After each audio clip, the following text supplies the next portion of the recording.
G20 में ऐसा क्या हो गया कि G20 समिट इस बार इतना खास हो गया। G20 समिट तो हर साल होता है। Hello everyone, welcome to cool Gurukul. आज की वीडियो है मोस्ट इम्पॉर्टेंट, क्योंकि आज हम पढ़ेंगे कि G20 में किन मुद्दों पर बात हुई, G20 क्या होता है, G20 समिट क्या है, क्यों हुआ, कब हुआ, 2023 में कहाँ हुआ, एक्चुअल में G20 क्या है। इन सब पर हम पहले की वीडियो में बात कर चुके हैं। और अगर आप G20 के मामले में फ्रेशर हैं तो सबसे पहले आपको वो वीडियो देखनी चाहिए, और उस वीडियो का लिंक मैं आई बटन में दे देती हूँ और डिस्क्रिप्शन बॉक्स में भी दे दूंगी। 9 और 10 सितंबर 2023 को होने वाला G20 समिट हमारे भारत में हुआ था। तो इस वीडियो में हम देखने वाले हैं कि इस बार का G20 समिट इतना खास क्यों रहा हमारे भारत के लिए। क्यों ऐसा कहा जाता है कि हमारे भारत ने एक हिस्ट्री क्रिएट की है इस बार G20 समिट में। तो इस G20 समिट में जितने भी मुद्दों पर बात हुई है उनमें से टॉप 5 मुद्दों के बारे में इस वीडियो में मैं आपको बताने वाली हूँ।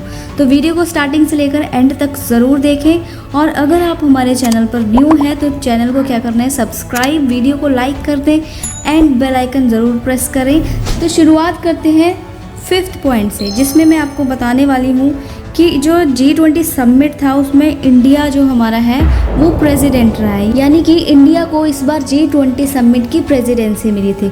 और अगर भारत G20 का प्रेसिडेंट था तो ऑब्वियस है कि स्पेशल पावर्स भी होंगे भारत के पास। तो भारत के पास स्पेशल पावर था कि वो G20 में शामिल जितने भी देश हैं उनके अलावा किसी भी देश को इस समिट में इनवाइट कर सकता है। तो इस पावर का बेहतरीन फायदा उठाते हुए G20 में भारत ने G20 के मेंबर्स के अलावा जिन देशों को इनवाइट किया वो है बांग्लादेश, सिंगापुर एंड UAE। तो इस बार G20 समिट में भारत ने अपनी प्रेसिडेंसी के कारण एक हिस्ट्री क्रिएट कर दी है। इस बार आपने देखा होगा कि G20 समिट 2023 में आपको रशिया या चाइना नहीं दिखाई दिया होगा, इवन कि यूक्रेन के जेलेंस्की भी आपको नजर नहीं आए होंगे, क्योंकि चाइना और रशिया जैसे देश बहुत ज्यादा इम्पॉर्टेंट है पूरी दुनिया के लिए, क्योंकि इनकी इकोनॉमिकल ग्रोथ बहुत ज़्यादा है। कई मीडिया हाउसेस ने ये तक कह दिया था कि भारत का ये G20 समिट सक्सेस बिल्कुल नहीं हो पाएगा। तो इस बार भारत में होने वाला G20 समिट बिल्कुल फेल हो जाएगा, क्योंकि इसमें रशिया और चाइना जैसे बड़े देश तो शामिल ही नहीं है। लेकिन हुआ कुछ और।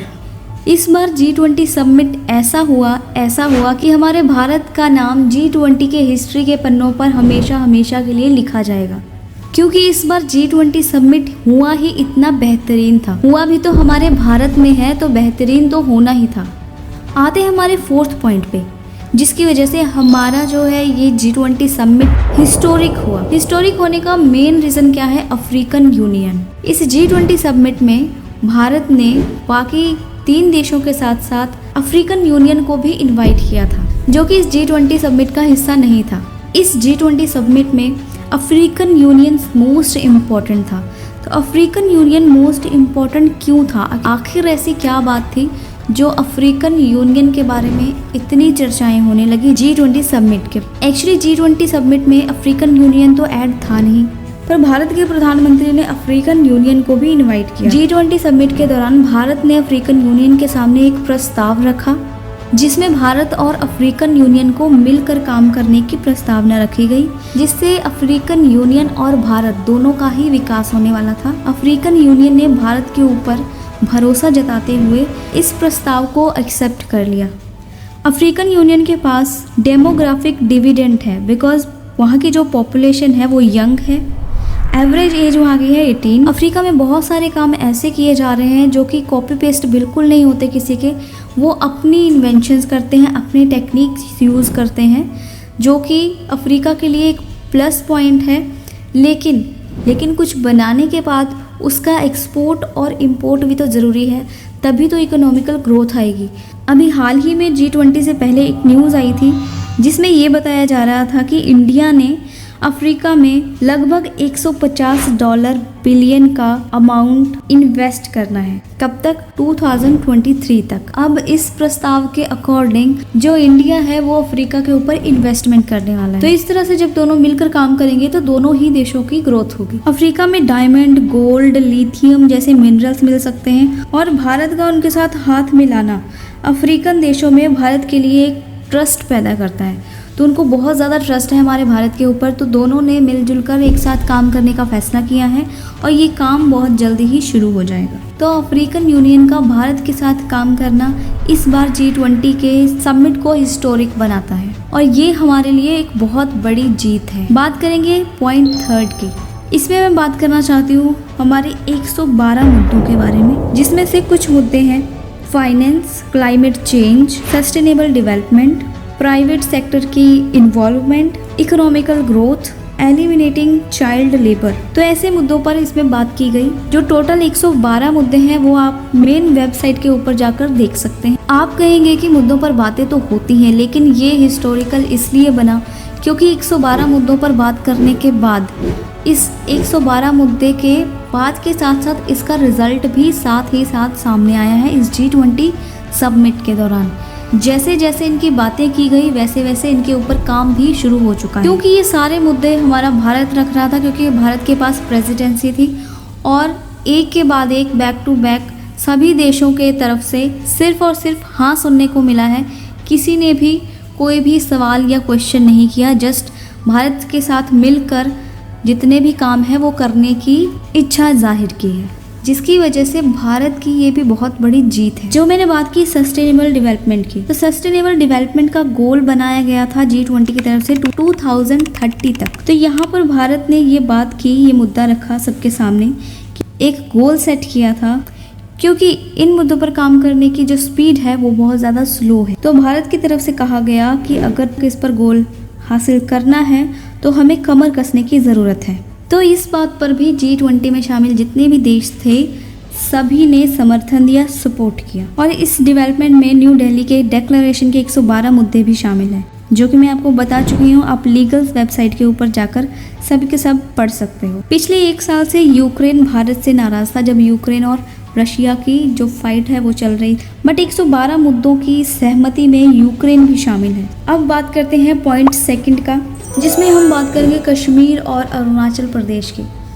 एक्चुअली G20 समिट के बहुत सारे इवेंट्स हमारे भारत में हुए हैं, अलग अलग जगहों पर हुए हैं। उनमें से ही कश्मीर और अरुणाचल प्रदेश भी शामिल है। तो कश्मीर और अरुणाचल प्रदेश में G20 के इवेंट्स हुए और सभी देशों के लीडर्स को इनमें इनवाइट किया गया। और ये हमारी एक्सीलेंट विक्ट्री है, क्योंकि कोई भी कंट्री पाकिस्तान या चाइना के खिलाफ खड़ा नहीं होता, खड़ा नहीं होना चाहता है, क्योंकि कौन इनके मार काट में शामिल हो। क्योंकि आपको तो पता ही है कि जो पाकिस्तान है वो कहता है कि कश्मीर हमारा है और चाइना को अरुणाचल प्रदेश चाहिए। बट इस बार हुआ यूं कि जितने भी लीडर्स थे अलग अलग कंट्रीज के, उन्होंने कश्मीर और अरुणाचल प्रदेश में होने वाले इवेंट्स में हिस्सा लिया और इवेंट्स को अटेंड किया, जो कि हमारे लिए इनडायरेक्ट सपोर्ट था।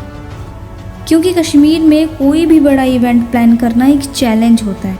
एक छोटी सी हुई भूल भी दुनिया में नेगेटिव हेडलाइन बन जाती है, और ऐसे कश्मीर जैसी जगहों पर तो बहुत मुश्किल है। लेकिन इस बार भारत ने ये प्रूव कर दिखाया है कि कश्मीर में स्टेबिलिटी आ रही है। जहां कुछ दिनों पहले 99% पत्थरबाजी के इंसिडेंट कम हुए हैं, जहां पे लॉ एंड ऑर्डर पास हो रहे हैं।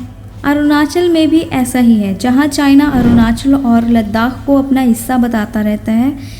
यहाँ चाइना के लिए एक स्ट्रॉन्ग मैसेज है, जो हमारी G20 की सबसे बड़ी विक्ट्री है।